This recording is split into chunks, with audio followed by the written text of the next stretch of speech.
Welcome to Environment Matters, a podcast by the Environment team at Burgess Salmon. I'm Mike Barlow, a partner in the Environment team. Each month, I'll be joined by members of the team to discuss key environmental developments and hot topics in UK environmental law. I'm joined today by my colleagues Ian Truman, who's a partner in the team. Morning, Mike. Morning. And Victoria Barnes, a senior associate. Hi, Mike. Hi. So, Victoria, what are we going to be talking about today? So today in our podcast, we're going to be discussing greenwashing and green claims. And the reason why is that greenwashing has become a real hot topic and a very pressing issue over the last few years.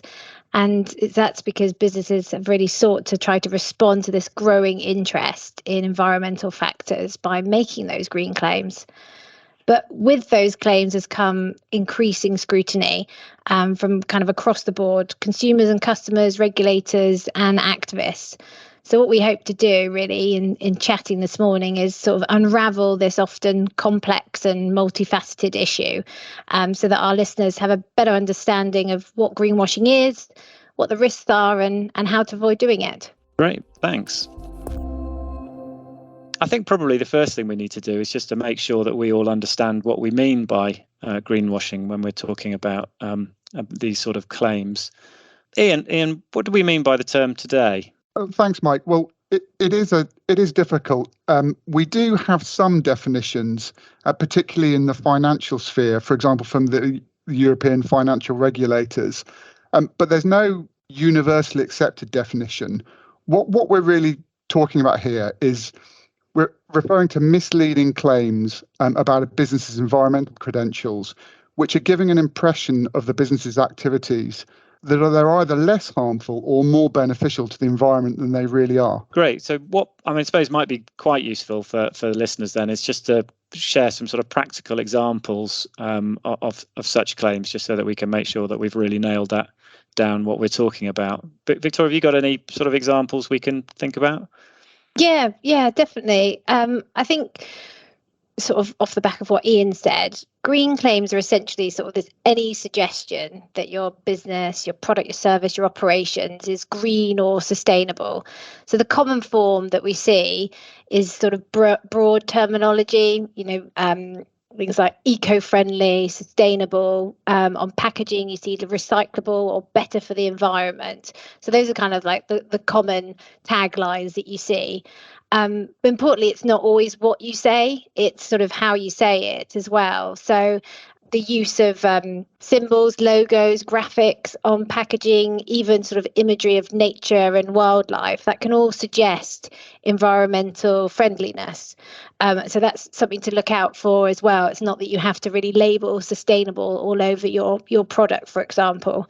And I think we should also bear in mind that it's very often businesses, when they do fall foul of greenwashing, it's entirely inadvertent. Often there are examples of deliberate as well, but really it's often just due to a misunderstanding of how to promote their genuine sustainability achievements in line with the existing rules and guidance. So how big an issue is this currently? Well, Mike, what we've seen is that the accusations of greenwashing have really surged in the last 5 years. And this goes back to, what I said at the beginning, is that, businesses have sought to meet this growing consumer demand for green, sustainable products. And as they've done that, there's been these more and more green claims made. And we've seen a real rise in misleading or unsubstantiated claims. And to just give you kind of an idea of the scale of the issue, there's been some real notable studies done, one by the EU Commission from 2020. And what the EU Commission did is they looked at a sample of about 150 environmental claims from a wide range of products. And they found that 53% of those had vague, misleading or unfounded information, and 40% were unsubstantiated.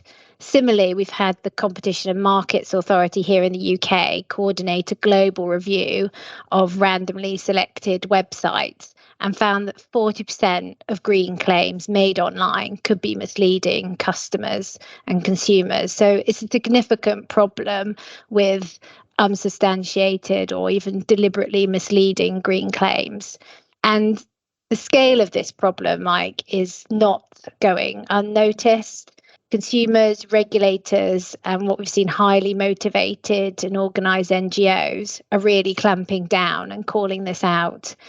And as a result, companies are really facing a variety of risks, litigation, regulatory, in addition to the kind of financial and reputational risks that flow from a greenwashing accusation or action or regulatory investigation. Yeah, that really is quite a significant. Those are quite significant statistics, I think. So it really is important that businesses get to grip with this and confront these issues. Yeah, absolutely. Litigation risks have increased in this area. And what we're seeing, and I think Ian's going to come on and maybe talk about this a bit later, the regulatory frameworks across the globe are becoming more focused and stringent. So these risks are only going to intensify over the coming years. And you've hit the nail on the head, Mike. Businesses really need to ensure they're aware of this changing environment and they're taking steps to mitigate these risks. And I think there's quite a number of claims and litigation, isn't there, around this? Do you want to just sort of talk us through a little bit of that and that risk? Yeah, I can certainly walk through some examples of litigation that we're seeing and sort of some themes and the types that are happening across various jurisdictions. So I think at the outset, just to make clear what greenwashing is, it's essentially misrepresentation, and that can lead to legal claims alleging misrep or fraudulent misrep and possibly breach of contract. And there's an example in Australia of a case that's been brought against the oil and gas company Santos, which is an example of a misrep claim. In that case, which was, I believe, issued in August 2021, the Australian Centre for Corporate Responsibility, which is a shareholder advocacy NGO, alleges that Santos's claims that natural gas is clean fuel and provides clean energy misrepresents the true effect of natural gas on the climate, including the large releases of CO2 and methane during extraction and burning. And the NGO claims that those misrepresentations violate Australia's consumer protection and corporation laws. Santos refutes those claims and proceedings are ongoing, so there hasn't been resolved those proceedings yet, but that is an example of a misrepresentation claim. And, it also illustrates how prominent NGOs are really becoming in this space. And that's really a growing danger for businesses, the litigation that we're seeing from consumer and pressure groups and class actions. And that's been most prominent in the US as well. H&M, for example, last year was at the receiving end of a class action in Missouri, where the company was alleged to have misrepresented its garments, its conscious range, because obviously the products they were being sort of represented as sustainable, but yet most of them, the majority of the product was polyester or recycled plastic. That claim actually ultimately failed, but there's been a sort of numerous cases was sort of followed and came before that across a number of sectors, from sort of food, beverage, airlines. In Europe, obviously class action has been much more less common, but that may be starting to change. And actually, at the end of last year in Germany, a consumer group there brought a claim against Deutsche Bank's asset management unit, DWS, for allegedly misrepresenting a fund's green credentials in marketing materials. And that came off the back of a regulatory investigation. Coming sort of closer to home in the UK, there's been a wave of greenwashing rulings by the Advertising Standards Authority, the ASA. They've really been at the forefront on the greenwashing issue, and there you've seen numerous decisions in the last couple of years against HSBC, Tesco, Innocent Smoothies, and even this year there was some adverse rulings against Etihad, Shell, and Repsol for misleading consumers over their environmental impact of their products and services. I think the last one to kind of mention, which kind of falls into the more climate washing area, so not really squarely a greenwashing claim, but an important kind of piece of litigation this year, and that's the derivative action against Shell that has been brought by a non-profit organisation and minority shareholder in Shell. Now, that claim alleges that the board's mismanagement of climate risk puts the directors in breach of their duties under the UK Companies Act. And this case is interesting as it sort of follows a trend of climate washing cases that have been filed before courts across numerous jurisdictions from the US, Australia, France, and the Netherlands since 2016. And certainly it's raised a few eyebrows in boardrooms across the globe. So overall, Mike, I've sort of cantered through some of that, but I think the key message is the legal threat from greenwashing and climate washing litigation is mounting. Thank you, Victoria. It's like a lot of these areas, isn't it, where increasing sort of consumer and NGO pressure is coming through the courts, and we're seeing lots of those sorts of claims. And I think there's quite a lot of regulation that's growing up as well around these greenwashing issues. Ian, do you want to sort of take us through the regulatory position? Sure. I think it's fair to say that historically regulation has been pretty limited in this area, but it's definitely catching up. As Victoria mentioned, we're definitely seeing increased scrutiny of these green claims by UK regulators, we'll start with. And we've mentioned a few of these already: Financial Conduct Authority, the FCA, Competitions and Market Authority, the CMA, and the Advertising Standards Agency. So sort of starting with the FCA, they're proposing an anti-greenwashing rule as a first component of their sustainability disclosure requirements. And unfortunately, these have been delayed from their initial target of June 2023, but they are now expected by the end of this year, I think. The FCA are also looking at sustainability-linked loans, following concern that the sustainability targets attached to those loans aren't quite stringent enough. So you're getting there people that are picking a product, assuming one thing when actually it doesn't turn out to be the case. So that's sort of the FCA. CMA in September 2021, they published a Green Claims Code, which was based on consumer and business protection law, but it really aimed to help businesses understand and comply with their existing obligations when making these environmental claims. The requirements of this code are fairly stringent. Claims have to be fully backed up with data. They have to be clear, they have to be complete, and they really have to consider the product's whole life cycle. You can't cherry pick the best part of a life cycle, and then they have to cover the full gamut from production to disposal. And any shortcomings against performing in accordance with this code could constitute greenwashing and could therefore lead to action by the regulator for misleading consumers.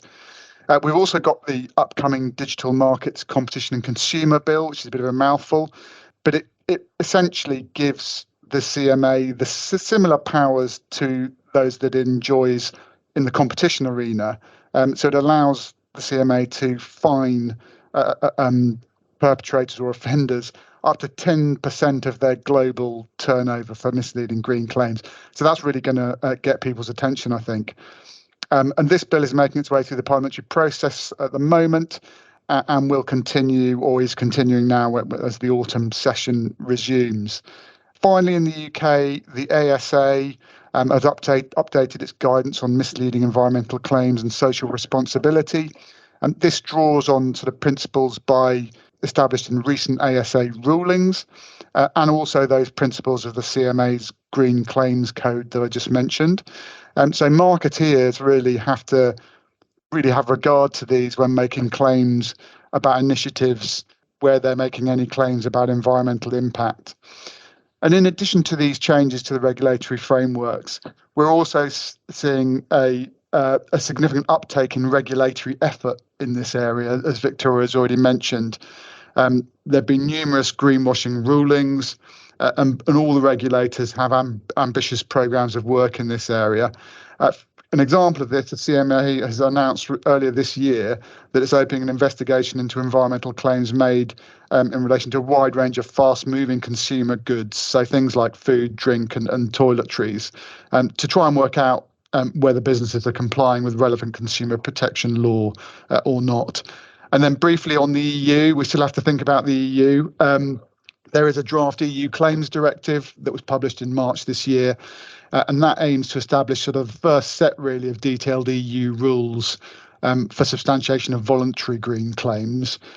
And they're looking at requirements for claims and labels to be checked by an independent and accredited verifier, new rules on government's environmental labelling schemes, to really ensure these are solid, transparent and reliable. And the critical thing here, of course, is that this directive does still apply to any company that makes a voluntary environmental claim directed at EU consumers. So that can obviously apply to a business in the UK.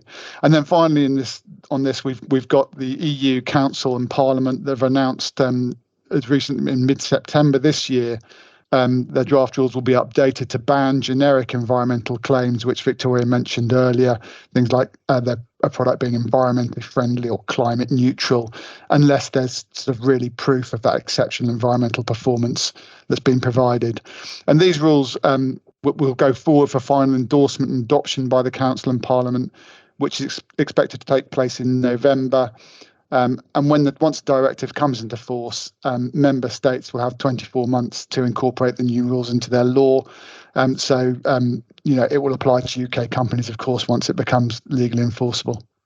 So that's really interesting, I think, isn't it? You've got, on the one side, you've got companies increasingly coming under pressure in relation to environmental issues and making sure they tackle those. But on the other, you've got these sort of growing threats of regulation and litigation. So, I mean, Victoria, are we seeing an impact on businesses from that? We are, Mike, and I think this sort of impending threat of legal and regulatory action, or potentially, is causing a level of business anxiety and leading some to be concerned that actually the result of all of that will be that businesses may feel compelled not to communicate as much about their green credentials. And that's what we call green hushing, isn't it? Yeah, that's right. And this is kind of what people are sort of seeing as sort of potential chilling effect of all of this. And there is some evidence of it. And there's a narrative out there that businesses kind of have this binary choice between either greenwashing or green hushing. I'm not quite sure. That's a very simplistic way of looking at it, and the ASA have sort of come out publicly and said that they don't agree that there's this simplistic binary choice, although they have recognised that there is causing some business anxiety around sort of the risk of making claims that are misleading. But I think businesses can take comfort from the fact that the ASA and other regulators have, publicly come out and said, look, impactful and informative green claims really do benefit consumers because they enable them to make responsible choices when they're choosing products and services. And businesses really do have a right to speak about their environmental credentials. But in doing so, they need to be sort of realistic and honest and tell a true story of their sustainability journey that they're on. And they may be they're probably along the way on that journey at the beginning or the end or somewhere in the middle. But when they're communicating, they don't want to get ahead of where they are on that journey and paint a misleading or irresponsible picture. So accuracy and transparency of communications is really key to that.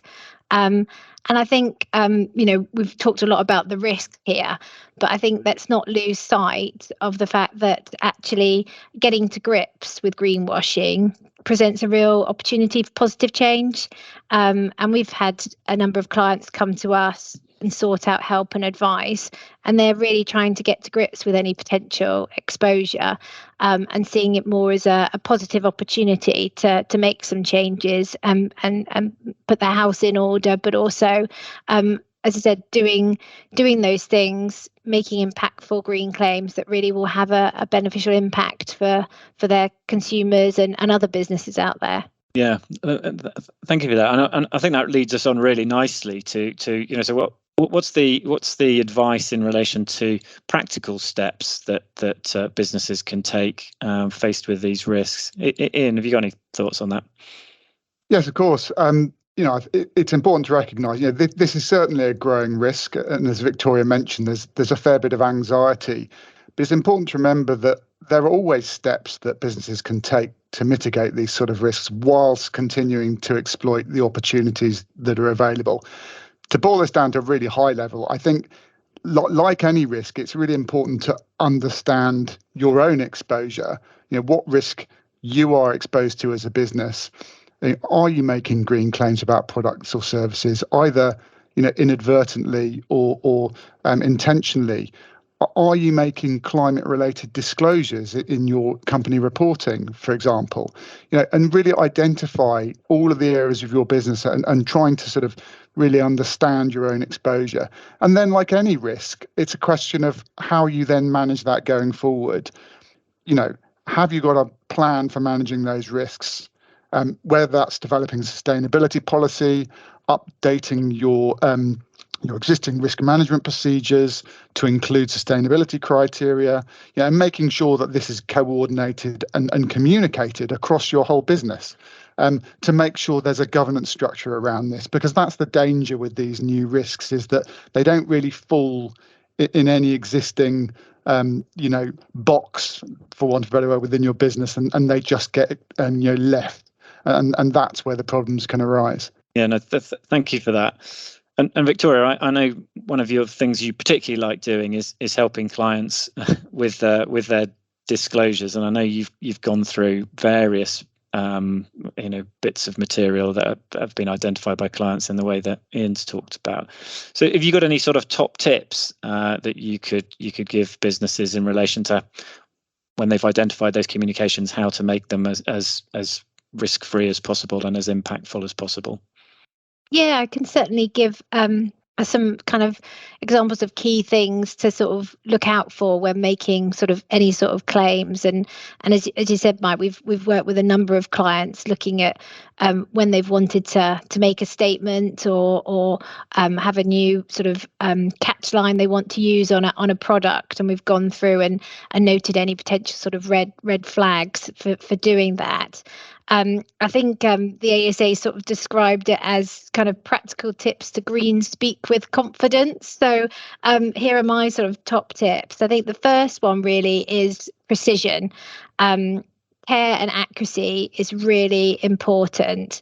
And what the ASA actually has said on this point in particular is that really businesses should look to use more limited claims and add appropriate qualifications rather than these broad and vague terms, which often is getting companies into trouble.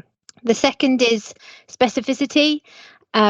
Claims should be specific, avoid those vague terms, green, sustainable, environmentally friendly. These absolute claims or comparative claims, businesses, if you want to use those, you need to explain what they mean and what you're comparing yourself to, and making sure you can back that up. Balance. Adding balance is incredibly important, and this goes back to what I said earlier in the podcast about giving a realistic picture of where you are on your sustainability journey and what's happening across your organization. It's especially true if you're making sort of broad aspirational claims. And we've often seen this in the sort of high carbon emitting sectors. So businesses tell a balanced story, making sure they're portraying their company's business model sort of accurately. I mentioned Shell, Repsol, and Etihad a little earlier, and they all tripped up on this because they made claims about their green credentials and aspirations, when at the same time the reality is they're high carbon business models, they're high carbon sectors, and their ads were totally out of kilter of the overall of their overall kind of picture of their business. The fourth is evidence. Businesses really need to make sure they're backing up their claims, and the best way to do that is ensure all your claims are supported by robust, credible and up-to-date evidence, and that they're regularly reviewed. And most of the time sort of internal data and records are sufficient, but also sort of independent verification goes a long way as well. And lastly, kind of a final point to sort of sum up really, and if our podcast listeners don't remember anything, they can remember this. It's really important that businesses sort of put themselves in the shoes of the consumer. The consumer will invariably have really high interest in what these claims are, but low sort of knowledge and understanding of the sometimes complex issues that underpin these claims. So businesses should assume that sort of low knowledge, but really work hard to make sure their message isn't misunderstood. Shoes of the consumer.